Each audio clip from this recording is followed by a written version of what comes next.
everybody. Welcome to the podcast. I'm Jim. Good morning. It's Monday again. Time to produce another one. I'm glad to be with y'all. You know, I got to have my coffee with you guys when I do this. It's a big part of my morning. So, what's new in the world, right? What's going on with everybody? Hope everybody's doing well. And I don't think that I'm recording. Well, yeah, I am. Anyway, I am recording. So let's go through a couple things. We're going to start trying to do a format every week. The first thing is, in the Parkinson's front, it's been not a great week, not a bad week. It's kind of had good days and bad, and I'm just going to leave that at that. Had a disappointment on Saturday. Hang on here. Got an itchy Rooney in my ear here. A little parrot that you guys always hear in the background passed away Saturday morning. We're not sure why. I'm pretty upset about it. I'm not sure I'm going to get another one or not. I haven't decided, and I'm going to set that aside as well. As far as the mailbag goes, no email this week, which is not a big surprise, but no email. I will comment on a couple of comments that I got on my YouTube channel. I'm promoting a Brunswick stew recipe right now for during the winter. And it's been really successful. It's brought me a lot of subscribers. And by the way, thank you. I'm up to 519. I haven't looked yet today, though. At any rate, the feedback has been, mixed. One lady sent me a thing that said, Brunswick stew doesn't have sausage in it. And I politely said to her, well, mine does. I put kielbasa in mine, and it's damn good. Another guy, and I deleted this one because I don't know why people have to take time out of their day to be negative. That just doesn't make sense to me whatsoever. But long story short, the guy, and I say that all the time too, I got to quit saying that. The guy says, this looks like something that came out of my you-know-what. And I'm like, just delete it. It's not even worth getting riled up about. And he ain't wrong, but, what the fuck? Do you really have to go there?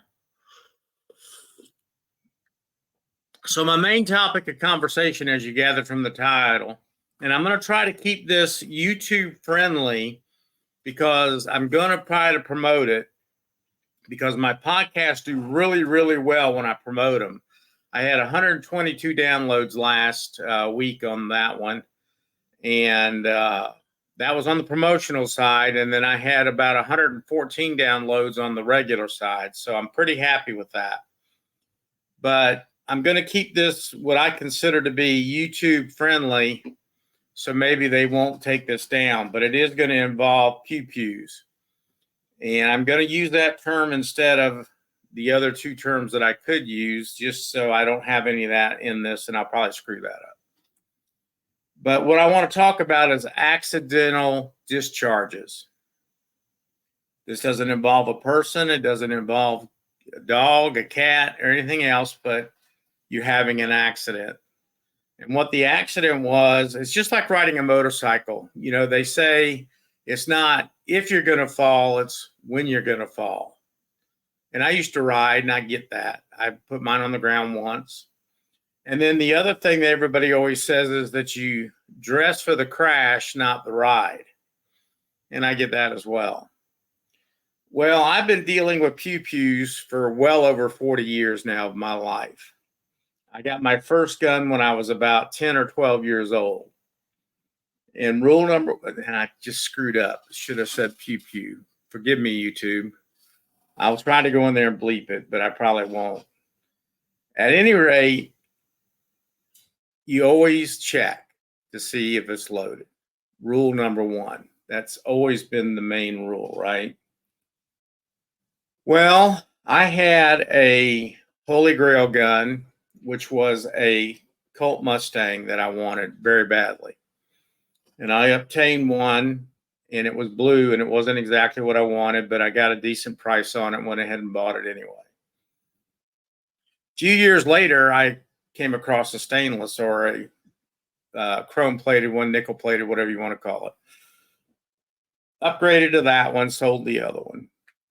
In the meantime, Kimber started coming out with these 380 1911 style pew-pews. And everybody said that they were compatible with the Mustangs in terms of the magazines and everything else. And I, never thought about it too much and carried it for a long time. I didn't carry the Mustang because that's a, grail. So I was in here my workbench one day, and let me bring up the other camera for you guys. Let me see how I can do this. We want picture in picture. That ain't gonna do it. There we go. How about that? So at any rate, for the ones that are on here and actually watching, you'll be able to see a visual. I drew a little diagram. So I had my accidental pew-pew thingamajiggy. What happened was my wife and I were going to go to dinner. And I had the two out comparing the magazines. And I had unloaded the magazine on one and not the other. And I thought I had cleared both guns. And we went to dinner.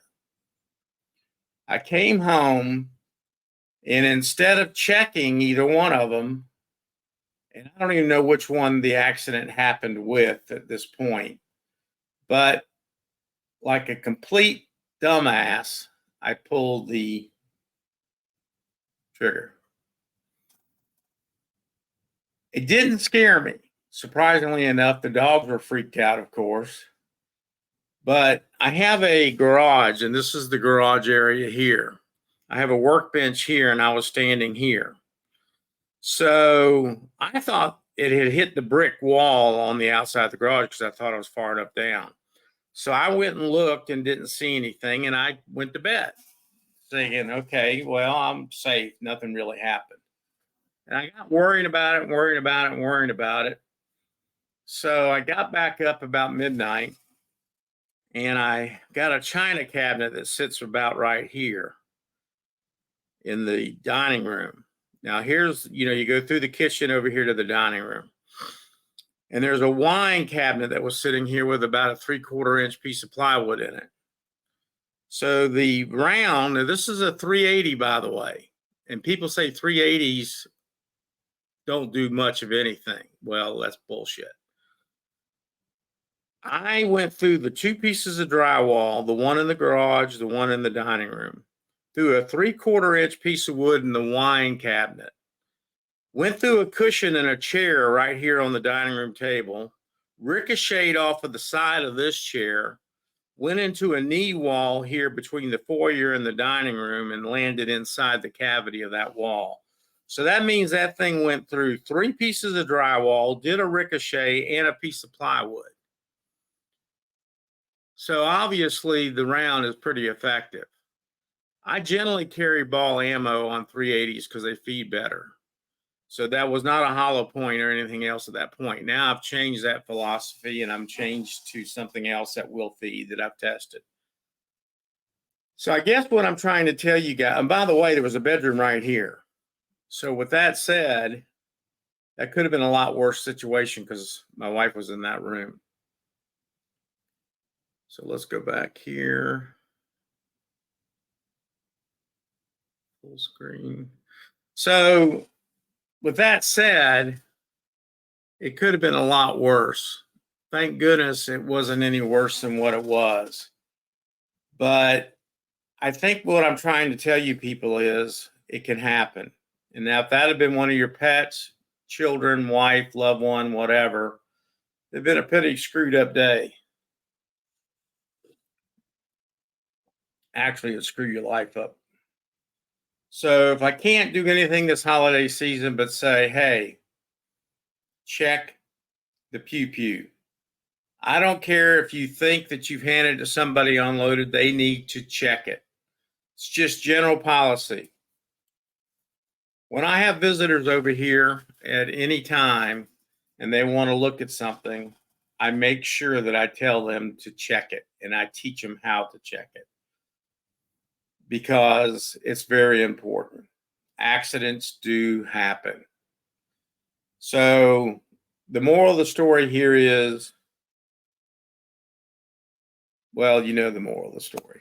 I'm just trying to use words and fill up time, which is bullshit. But just be careful is all I'm saying. With that said, I hope everybody's going to have a great holiday season. I'm not very big on the holidays. I like the family part of it, the eating and all that. I think we overspend. I think that there's more emphasis put on what can we buy somebody? What can we give somebody? What's going to, you know, I don't know. These people get in these family, what is it? Competitions, I guess, for lack of a better word, that they just got to outdo the other one. Screw all that. It's not what it's about. I'm looking forward to spending time with my dad. He's 87, my wife, and my son.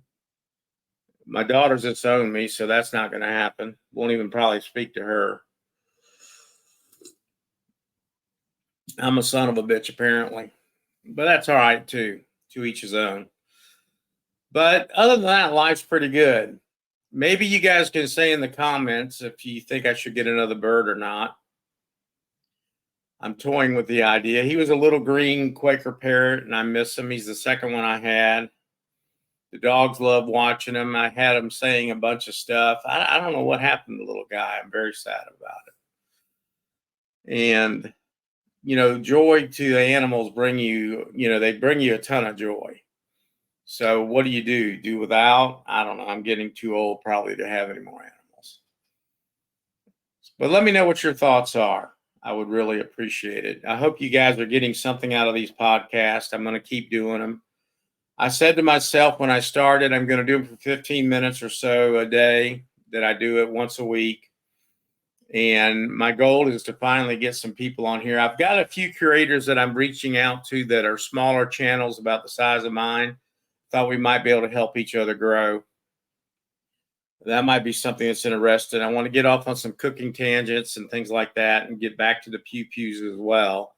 I'm trying to keep that off of here for the moment to promote the podcast through the avenues that I can. And that involves not having those on there. And even the knives are an issue. I don't know why, but it's part of everyday society in the United States. But they get to decide what comes on their channels and not. And that's okay. It's their world, right? We decided to come here and be part of their society, so we have to abide by it. It's like these people that join these homeowners associations and talk about that. You know, how screwed up that is, and I'll never be part of that or whatever, blah, blah, blah. Well, if you buy a house and you become part of that association, I feel like you should abide by their rules because you've agreed to it. And I'm a ham radio operator. I live in a subdivision that has such rules, but I've been able to work around them and keep antennas up that were stealth, and people worked with me and the homeowner association worked with me. You just got to, you know, be reasonable. It's all about being reasonable, you know, with your fellow man, I guess. So I'm running out of time. I appreciate anybody that tunes in or watches. It's more appreciated than you realize. The downloads have been a big kick in the butt, and the growth in the channel has been really, really good lately. Hopefully I can get it on up there. Thank you again. Look for me on Instagram, What Dugan Thinks. I am on the Facebook crap, but I don't do much there. I'm not much of a poster on that. YouTube, I've been doing some things. There's some cool stuff over there going on. And it's always appreciated that you guys tune in and take the time to download the podcast. I'll catch y'all next week. I hope you guys have a super week. Thanks for looking in. Adios, amigo.